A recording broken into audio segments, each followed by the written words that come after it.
afternoon, Patriots. This is the American Vision, broadcast on the TLBTV network and brought to you by the Liberty Beacon Project.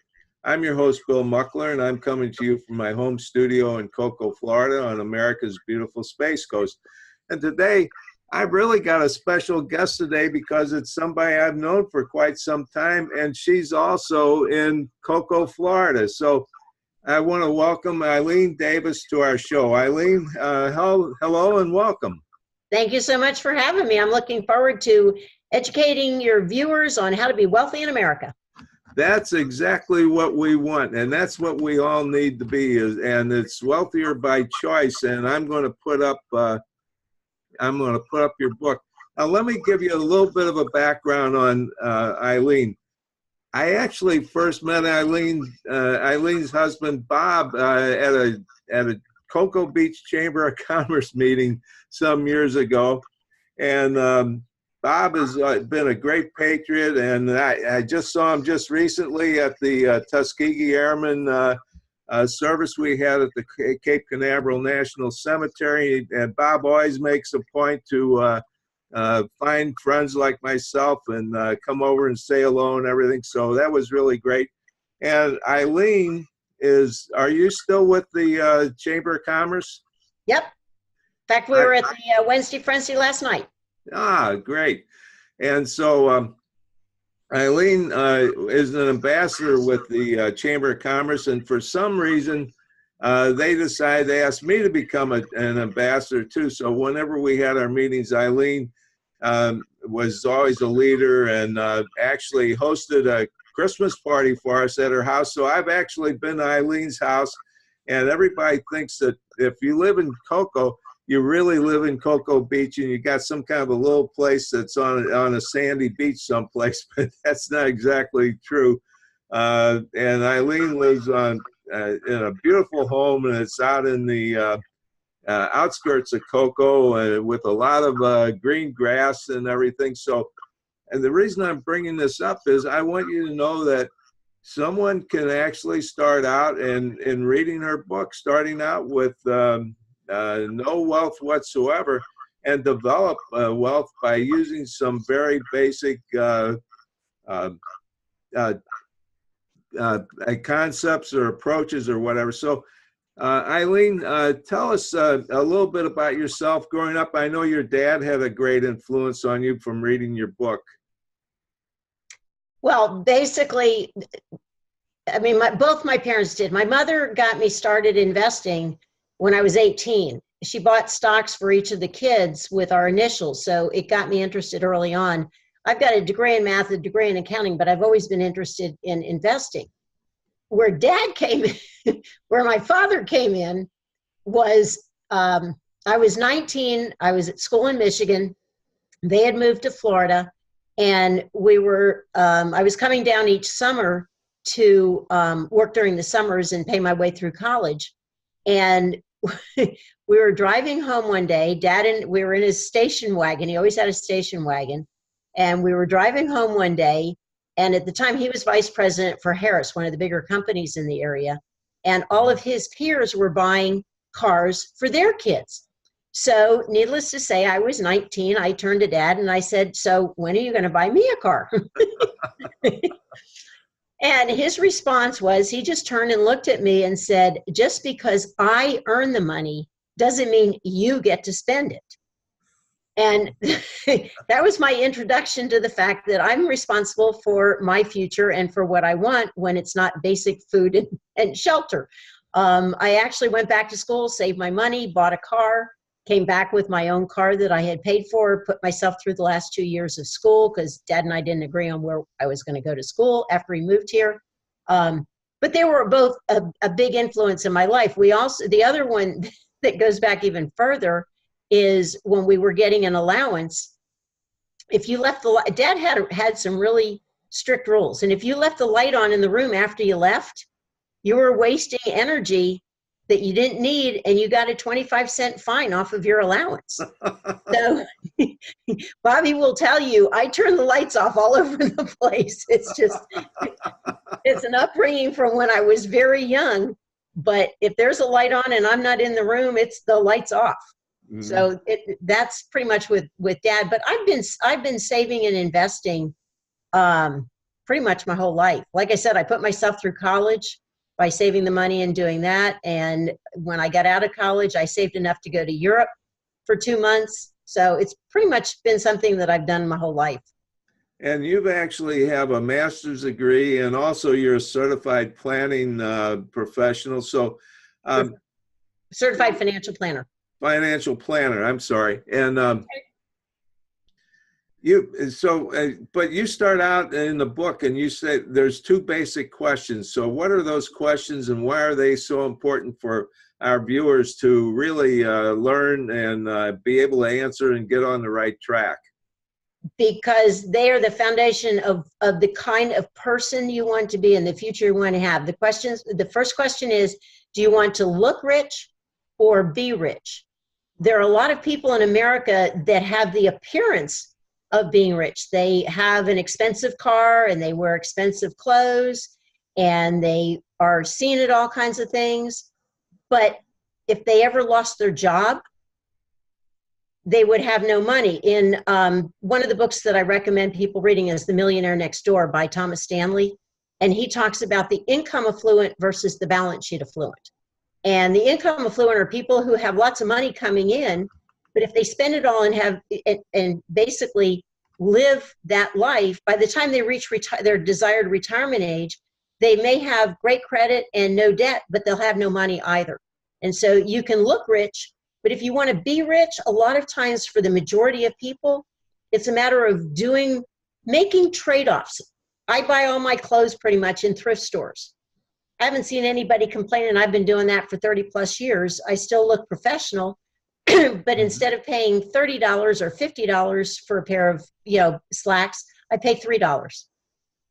And there's something else in your book that really struck me, is that you said that people will, when they go to retire, they'll get Social Security and they may have a pension, but that's really not enough to live on. You need something else. And because when you stop working, you lose your income, your salary or whatever. And so Social Security and whatever pension or retirement plan that you have is not going to be able to replace that that money that you were actually earning. So that's why what you're doing is so important for us. Well, my personal belief, and it goes along with your American vision, is this country can't survive when you have 60% of American households with less than $1,000 for emergencies. One emergency or one paycheck loss, and they could lose their house, their car, everything else. The big issue with retirement, though, is that Social Security and pension, for some people, may initially be enough when they first retire, but the reality is most people are living 20, 30, even 40 years, and the cost of living tends to continue going up through retirement. So if you have a fixed pension, and Social Security, from what I've seen personally, after you pay Medicare premiums, doesn't really go up.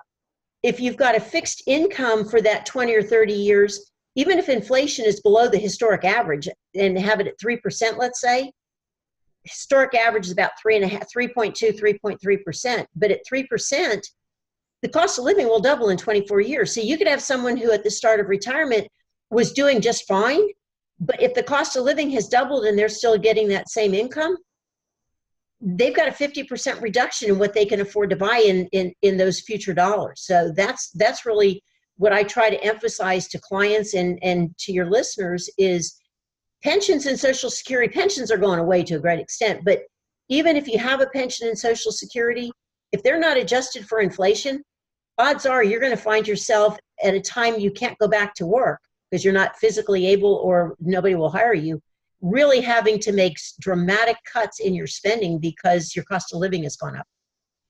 Yeah, and that's not where we want to be, because I can tell you I'm a lot older than Eileen, and I can see that I thought, I'm going to be fine. There will be no problem because I won't have any more expenses. And then I find out well, wait a minute, I do have more expenses. And if I want to go see the grandkids, that costs money. If I want to go on a vacation, that costs money. And I had the unfortunate experience of somebody T-boning me. I had to buy a new car. And so where does that money come from? Because the traditional, and when you talk about pension, I guess everybody would understand we're talking about IRAs or 501 that type of thing right now, and that's just not going to be enough. Well, the pension is a fixed income from a prior employer. The IRA and the 401ks and non-retirement accounts, those are the money that most people need to fill the gap as the cost of living goes up. Oh. Because the pension is something, although those are going away. If a company says, you work for X number of years, and when you retire, you're going to get $1,000 a month or whatever it may be initially with Social Security enough for someone to live on, but it won't be for that 20 or 30-year period of retirement if the cost goes up. And one of the things I hear from a lot of people is, well, I don't really have to worry about it because we're going to go to one car. And I always ask, if they're married, I ask the spouse, are you willing to have one car between you? The other one is that, well, my house is paid for, so I don't have to worry about it. I said, well, you still have taxes, you still have insurance, both of those go up. And moreover, as the house gets older, you're going to need lump sums to put a new roof on, to fix, get a new air conditioner, things like that. And if you haven't set the money aside, in a lot of cases, you end up having to borrow the money and then pay it back with interest as your pension and Social Security come in, which is really a waste of money.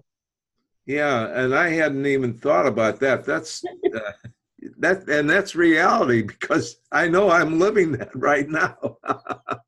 Well, and that's what most people find, or they'll go in and say, well, my car is paid for. I said, are you going to drive that same car for the next 20 or 30 years? I mean, these are all the things that as I talk to clients, that a lot of people don't think about, because they're great at what they do, but this is not an area that they're accustomed to. And that's why a lot of the stuff in the book, it's more designed for people who have time for the money to accumulate, or for parents to get for their kids, so that what we want to do is break the cycle of, not just break the cycle of dependence, which is what many nonprofits do, but basically to create a cycle of wealth.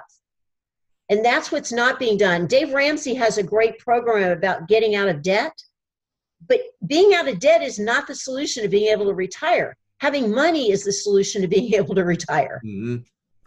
Yeah, and Dave Ramsey, I've listened to his radio show, and he performs a great service for people, getting them out of debt, because if you're in debt, you're not going to be able to you're not going to save money or invest money. So how do we go about this, Eileen, and what should we do?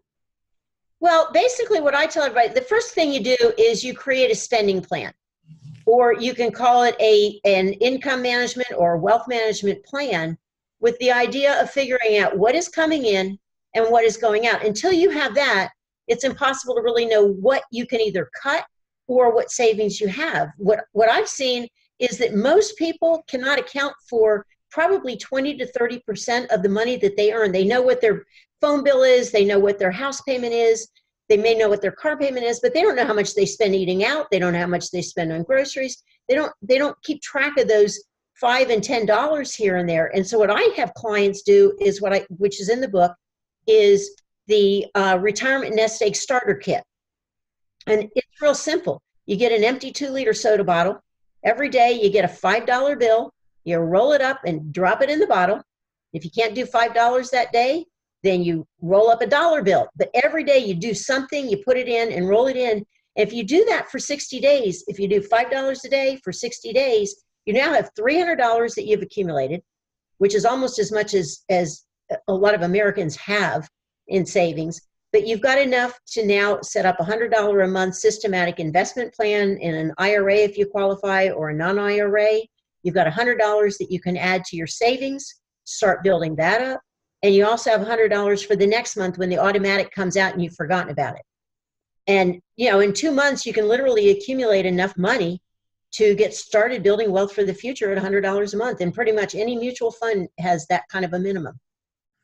But I notice, Eileen, with savings, like, for example, I always tell everybody, I have a Bank of America banking account, and I've got a few others, USAA and Navy Federal Credit. But in Bank of America, I have my emergency fund there. I have $10,000 in there in their ultimate best of all savings accounts, right? And I end up at the end of the year, I get like $2 worth of interest. So savings is not really the way to go right now. No. We need somebody like you to guide us in. No, there's two aspects, Bill. You always need to have, this is basically your unexpected expense fund. And the reason you have it, even if it earns nothing, is because it also doesn't go down in value. Right. The investments that can make more money than that are volatile. They could be down. Imagine that, and we saw that in 2008 when all of these retirees, people who had retired in 2007, had all of their money in the stock market, the bond market, whatever. And when the market went down in 2008, they were pulling out money at basically they lost half the value. So they were pulling out twice as much as they should have. And they ended up destroying their entire retirement plan.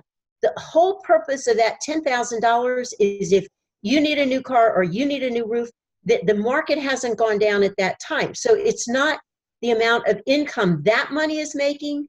That should always be there for emergencies, unexpected expenses. But once you have 3 to 6 months of expenses built up, and what I call it not just expense, but gap. So let's say you have Social Security and it's $20,000 a year and your income needs are $10,000 a year. You want to have $30,000 in money market funds or CDs or something that doesn't go up and down in value to cover the next 3 years. So that way, if your other investments go down, you've got enough money always available to fill that gap for 3 years. And the probability of losing money after that goes down dramatically. But once you get that emergency fund, then you want your money working for the long term. And that's where you go into the stock funds and bond funds and things like that. But that's where we need expertise from somebody like yourself, because I don't know if I'm qualified to really know how to do all that. Most people aren't, and they don't have the discipline. But they're always afraid that they're paying a commission, so they ending up poor because they don't want to spend a little money getting professional guidance.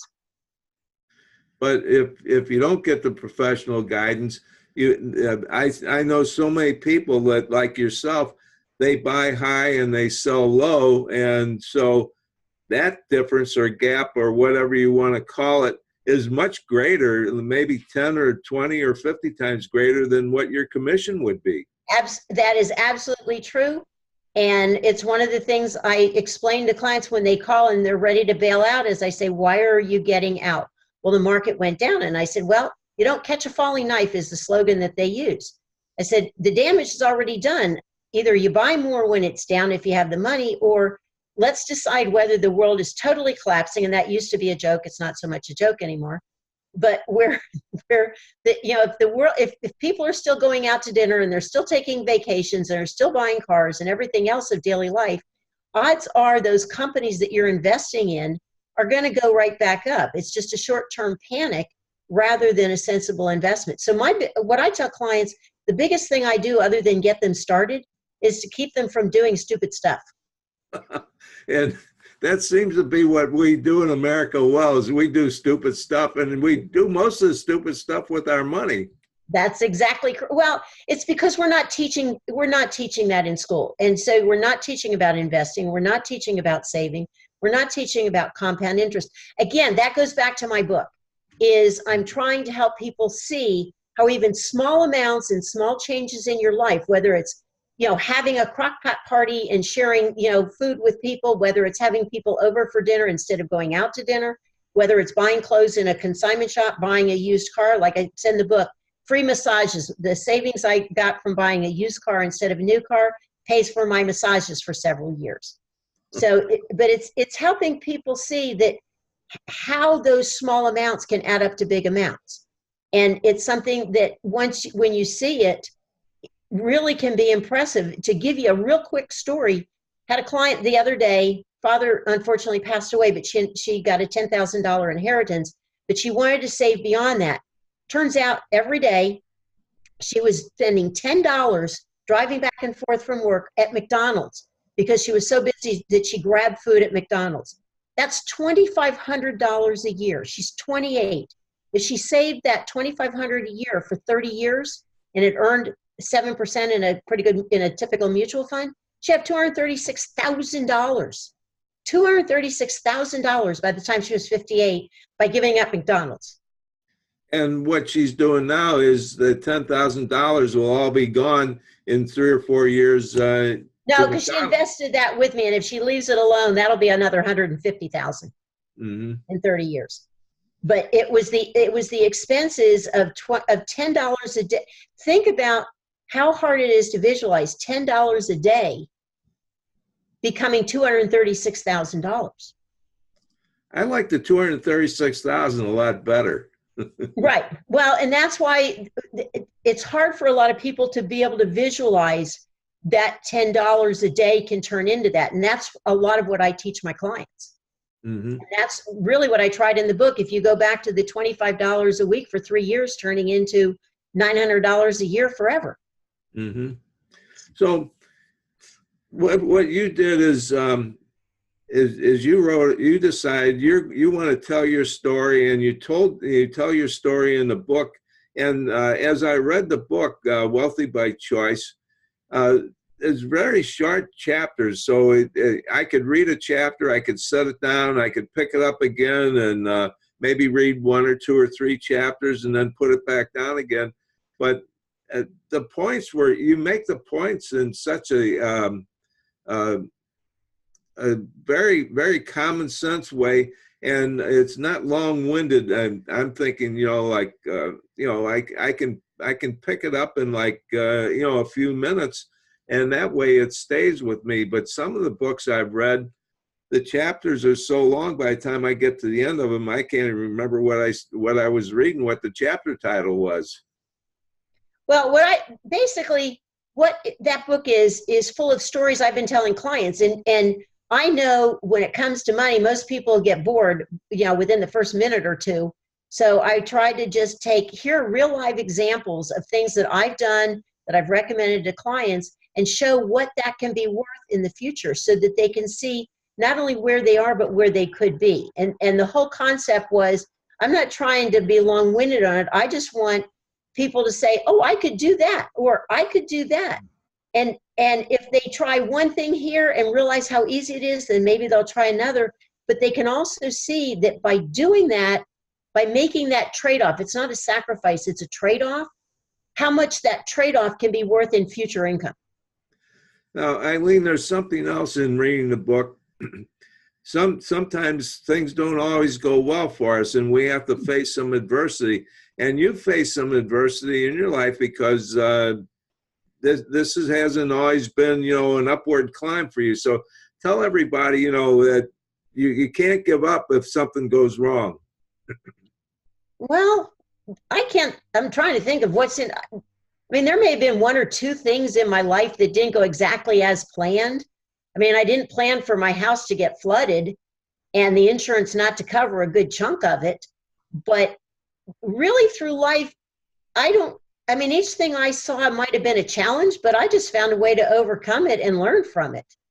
I truly can't think of many things in my life. I got divorced, but I had saved money and we were friends and we didn't fight a lot. So, it wasn't a problem there. And other than a few, accidents and stuff, to be honest with you, I've been very fortunate in, maybe it's the fact that I started saving when I was young and I've always had money to pay for a problem. If a car broke down, I could buy a new one. If I had the house flooded, I had the money to fix it. But it probably all goes back to the fact that I've been saving since I was in college. So what about our viewers who may, be out of college 10 or 20 or 30 years? can they, is there hope for them? Can they get Absolutely. started? There's absolutely, it goes back to the title of the book. It's a choice. If you choose that you want to be wealthy, and if you will read my book, here's one of the books I strongly recommend to clients. It doesn't get into the math, but it gets into the philosophy. It's what I call the granddaddy of all personal finance books. And it's The Richest Man in Babylon. It was published in 1926. So it's been around almost 100 years now. And in that, Arcad, who is the richest man, his friends come to him and say, basically, we all grew up together. We're all equally deserving. How come you're rich and we're not? And he said, there are only two reasons people fail to accumulate wealth. They fail to learn the rules, the laws for building wealth, or they fail to observe them. And that's what I tell every client. I can teach you, the book will teach you the laws for building wealth. If you don't do anything with them, that's your choice, and you'll end up with nothing. If you just take those simple steps and simple ideas that I outlined in the book and try one or two of them and see how easy it is, you're already on the path to wealth. And it doesn't matter, even if you're in your 50s, you can make a difference. It's a lot harder. And one of the chapters in there shows the cost of waiting just, from 21 to 26 and to 30 or something like that. But if people can see how easy it is to be wealthy if they start, I'm hoping that's what they'll do. So really what you're telling us is we need to start today. Don't put it off till next month or next year or somewhere down the line. Go ahead and get started right now. Get the empty 2-liter soda bottle and start putting $5 a day into it so that you realize you can live without $5 a day. And once you have that in your mind and you've done that for 2 months, now you've got the resources and the knowledge to set up a systematic investment plan. Mm-hmm. And tell us a little bit more about the book. Do you have any stories that you would like to tell us so people can get a flavor of what's in the book? Well, yeah. The biggest problem when I first wrote it, I had so many stories in there. It was going to be 400 pages, and the publisher said, "Eileen, you really have to cut this down." Two of my favorites are the "Would you trade $2,000 for $1,000?" Because people will look at me and some will say, "Is that a trick?" And others will just say, "No." And the point is if you invested $2,000 one time and then left it alone for 30 years, I assume throughout the book, I assume a 7% return, and one of the chapters explains why. But if you did $2,000, it earned 7% a year, each year for 30 years, there would be enough money at that rate to withdraw $1,000 every year for the rest of your life without touching the principal. The other was from 30 plus years ago. I was young, my clients were young, and they wanted to get started saving. So we sat down and we did their budget. And it turned out the husband took $50 in cash every week for gas and for lunch and, all the other stuff. And I said, okay, meet me halfway. Again, name of the chapter in the book. And I said, how about taking 25 and investing 25 or saving 25? And he just looked at me like I was nuts. And he said, there's no way. And I said, well, I'll call you in 2 months and you can tell me what happened. So 2 months later, I called, met with him. And I said, so how did it go? He says, I've got the same amount of money left at the end of the week. And if you took that just for 3 years, you did 25 a week for 3 years and then stopped saving, just went on with your life, but left the money to grow. By year 20, you could withdraw almost $900 every year for the rest of your life, just from that 3 years of savings. So those are the two of my favorite stories. I mean, there's stuff, about community college, first 2 years of community college, saving the difference between that and a 4-year university, and the fact that most employers don't look at where you went the first 2 years, just where you graduated from. And it's full of that. The crockpot parties are another one of my favorites, the watching movies with friends. I mean, it's just a combination of, there's almost no story in there that I don't enjoy sharing. So really it gets down to the choices we make. So I don't have to be an expert. I just have to learn how to make good choices. That is correct. That doesn't sound not too just hard. Good choices. You have to learn to make wealthy choices. Wealthy choices. Okay. Well, that doesn't sound too hard to do. After reading your book, I should be able to do that. I would hope so. And then you share that with your children and your grandchildren. Yeah. And that's another thing. I don't think that as parents, parents don't always prepare their children as much as your parents prepared you. Very few do, sadly. Yeah. Very few do. I was very blessed with parents that understood finance and got me involved. Mm-hmm. Okay, Eileen, it's been such a pleasure having you on the show, and it's really nice having an old friend to come on, and somebody I admire and respect and trust so much that it's just really fascinating to learn what you're telling us. And your book is available on Amazon.com. Is there any other place we can get it, or how we can contact you?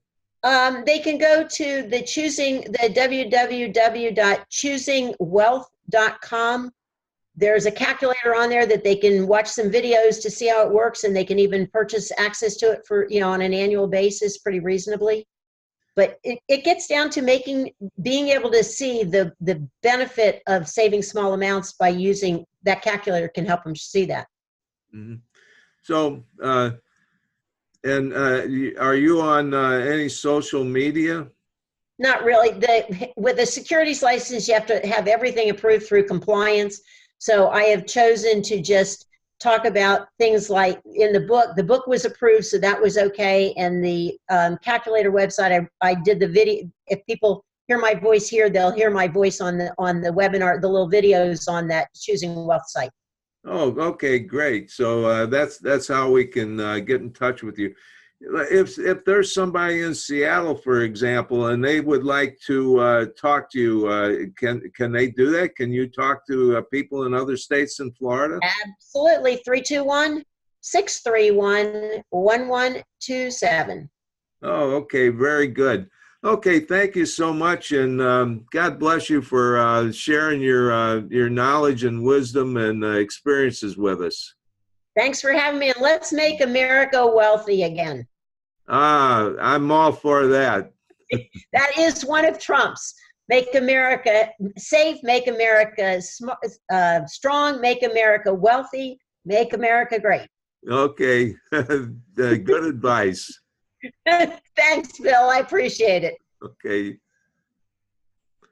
Okay, boys and girls, I'm back after a quick commercial break. Hopefully, all of you didn't have to see that. But anyway, I just really want to say, get Eileen's book, Wealthy by Choice. You can get it from Amazon.com, or you can get the Kindle version, which I get, because I do a lot of my reading on my tablet, and I carry that around with me, and I find that much easier than carrying a lot of books around, because I'm carrying books around, but they're my books. So anyway, Eileen's such a great friend and a great person, and she was such a great guest. And if you go by what Eileen is teaching us, you're going to be wealthy by choice, and you'll be wealthy in your later years in life.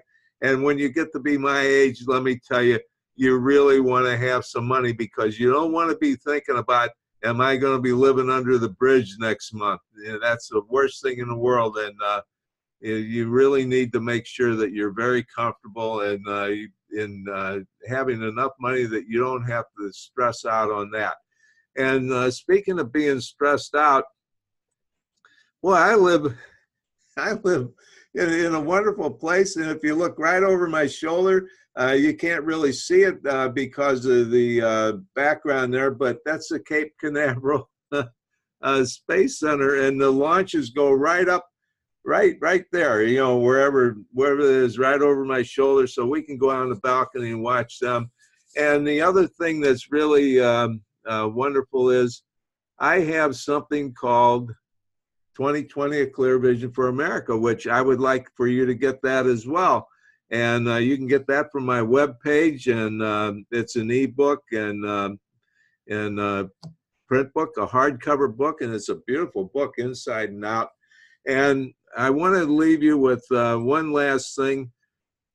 Where there is no vision, the people perish. That's Proverbs 29:18. And where the American people have no vision, the American people will perish. And where people have no vision of how they're going to have wealth for the rest of their life, those people are going to perish as well, because they're not going to be able to enjoy life whatsoever. And that's not anything you want to do. You want to be well prepared. So Ilene Davis has brought us a great message today. And so God bless her, and God bless America, and God save our America. We need you now more than ever before.